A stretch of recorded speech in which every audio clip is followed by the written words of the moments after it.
सका प्रताप भैया ए दीवाना के दुनिया लूटल तब प्यार में जब से दिल टूटल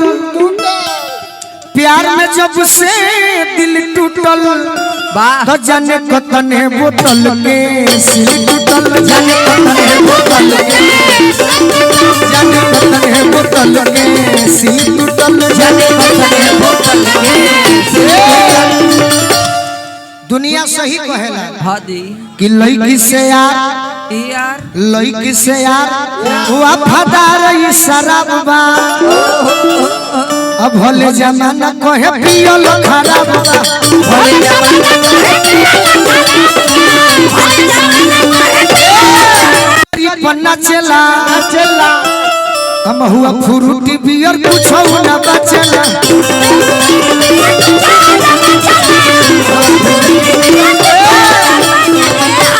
कि बनेला साथी दर्द बाट खाती गम भुलावे में अरे रहे जुटल तब प्यार में जब से दिल टूटल प्यार में जब से दिल टूटल जब कतने बोतल सिल टूटल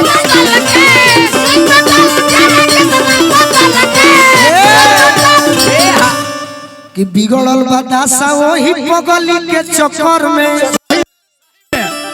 गोलुओं के गिनती होखे लागल पियकड़ में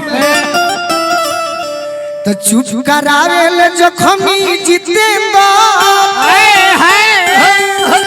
अरे कहल बा किस्मत फूटल प्यार में जब से दिल टूटल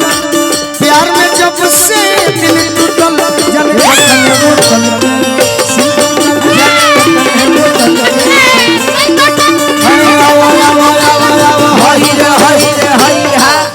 तनी बैठ जा यार वाह निशा निशा के हम बोला निशा तनी आओ हाँ जी।